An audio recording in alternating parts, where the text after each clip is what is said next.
So if you want to maintain connection with a child, whether it be your child or children that you happen to be around, you have to consistently provide a safe space for them to just be themselves without criticism, without telling them that every little thing they're doing is wrong, unless they are hurting themselves or another. Then just giving them the space to grow is so important, as well as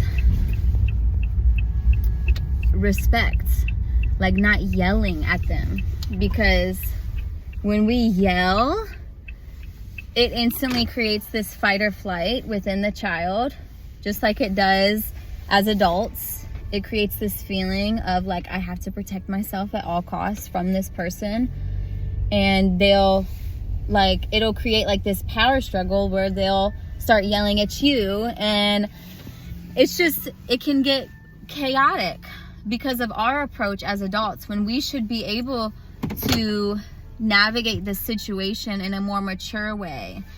So say a child doesn't want to wash their hands after they go to the bathroom. Instead of just continuing to say it and reaching the point of frustration and yelling, you can say it once or twice if need be, and give them like the consequence of it. Like, okay, you cannot play with your toys until you wash your hands, because your hands are dirty, you went to the bathroom. Or whether it be eating, you cannot eat until you wash your hands. So the approach is what matters, because then it gives them a moment to think logically, like, okay, I'm hungry, or I want to play with my toys, and if my hands are dirty, I'm not going to be able to play with them. So yeah, we don't need to yell. We don't need to yell. And I'm learning. I have not been perfect in this, but by working with children, like multiple children, and also seeing how the person that I am partnered with is working with the children, it's giving me a whole new perspective. And I've been able to take this into my home life with my own kids, and it's changing our dynamic too. Like I do have moments where I yell, but I realize too, when I'm setting boundaries many times, then it reaches that point where I have yelled, and I've had to talk to my daughter about this. Like, there are consequences to continuing to cross someone's boundaries, and also let her know, like, I don't need to yell like that. I know you're learning, and I don't want you to be scared of me. But like, if it was anyone else, the situation could have been much differently. Like, I do not want to hurt you at all. So she's been able to, like, through the communication, like, see where I'm coming from. We've cried, she's apologized. It's just been a really beautiful healing experience that I feel like I needed with my mom and my dad. So yeah, we're not perfect. We're learning. All of us are. Many of us didn't grow up in that way. So our approach sometimes can be like, whoa, like, you didn't know that was inside of you. And now you have to consciously, like, figure out how to approach things differently so that it doesn't get to that point. And what I can say is, like, sometimes stepping away for a moment is the best thing. Also, like, literally stopping for connection, because when a child is overwhelmed with such big emotions, and then you feel all these huge emotions coming up, and you feel like you're about to be reactive or something, literally pause, get down to their level, and ask them if they want a hug, or give them a hug. And then it literally relaxes both of your nervous systems. So it's not just for the child, it's for you too. Many of us are still learning how to navigate emotions through moments like that can be so chaotic and wild, and where we don't approach it perfectly, and then now our child's like freaking out, and it's like, okay, let's stop and gather ourselves and connect. So the biggest thing is, like, connecting before correcting, I will say. Like, there are times, of course, when you need to, I won't even say that, because what I've noticed is that when I stop and connect with the child and correct them, like, at the same time, things go much smoother. So in the classroom, if I'm like, stop running, and the kids are still running, it doesn't help anything. But if I like, you know, gently like grab them and stop them from running, and I get it on their level, and I let them know that it's not safe to run in the classroom, there is water on the floor, or there's other kids that you may hurt, they like have a moment to think, and it's like, okay, I'm not gonna run in the classroom because I could hurt myself, I could hurt others. There's so many things it's not safe. So I say you can run outside or in the gym, and it changes. So I'm still working on that, but it does make a difference. Your tone of voice, if you're looking in the child, you're calm, how they respond. Because what happens is they're literally mirroring back your approach.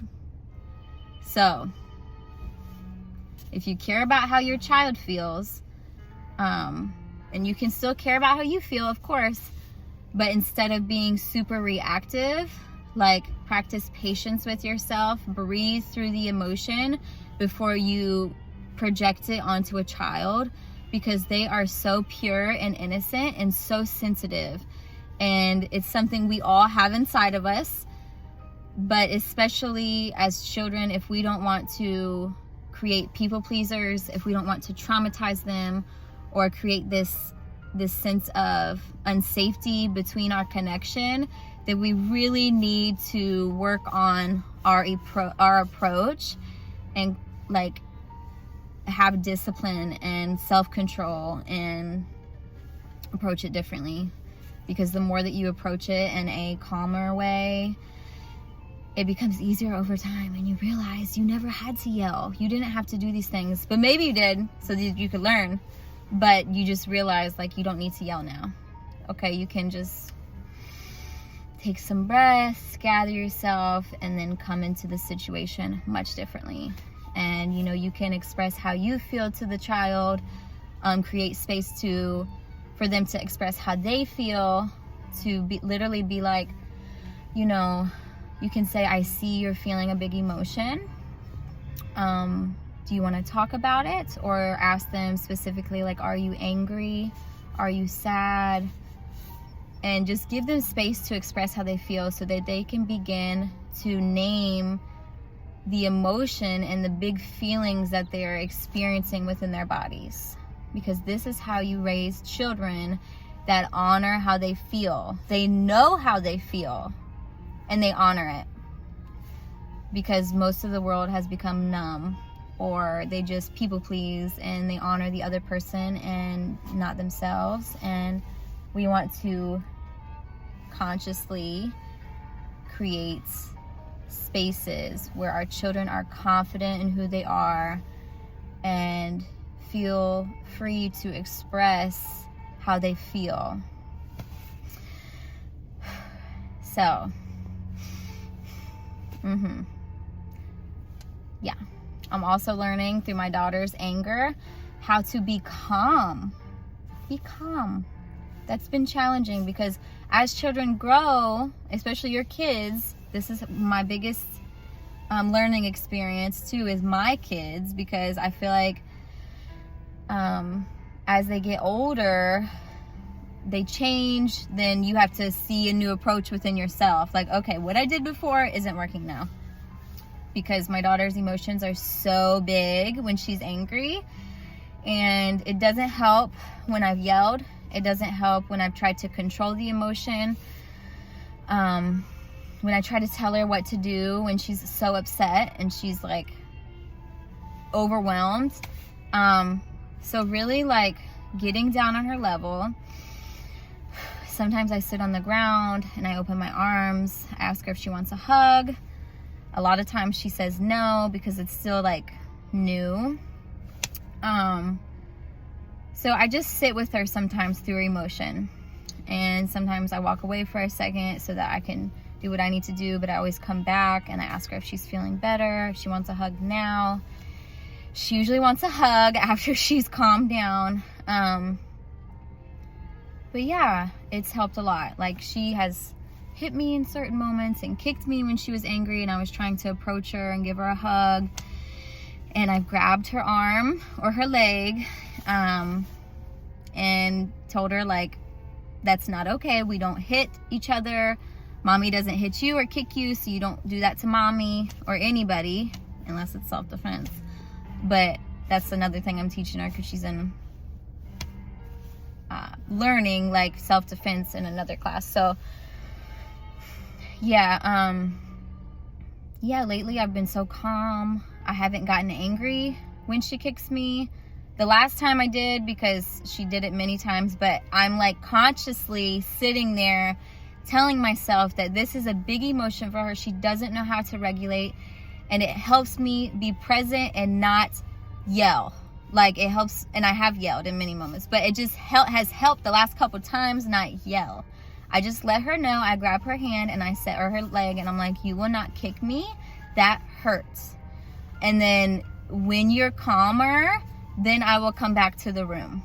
But like, yeah, it's a learning experience. It has not been easy. It's been very challenging, but I can say like our connection has grown because we talk about it afterwards. And especially in the moments that we've had, you know, weeks ago and a month ago, where I have gotten like angry and I have grabbed her hand or her leg a little too hard when I know I don't need to do that. But yeah, she's cried more, and then I felt bad because I don't want to hurt my child. So yeah, it's been healing. So don't beat yourself up if your approach is like not the greatest. It's good as it is, as long as you are, well, I won't even say that. Just keep working on your approach, okay? As long as you're consciously trying to better your approach and create safety in the connection, everything will be okay. Always apologize to your children. Create that safe space again so they feel comfortable around you. They don't feel like they're walking on eggshells. And yeah, in the future, they're not gonna look back and be like, oh, all this unresolved woundings that they had with you. Like, it doesn't have to be like that. Talk about it after the moment and give yourself grace so that you can give them grace. Have patience with yourself. Love yourself. Give yourself attention and nurturing. Honor your emotions in healthy ways. And then you'll be able to just see yourself in the kid. Like, we've all had moments where we're overwhelmed by emotion and we don't know how to navigate it. And we were supposed to learn these things as kids and we didn't. So give yourself grace and give your child grace. You're both learning together.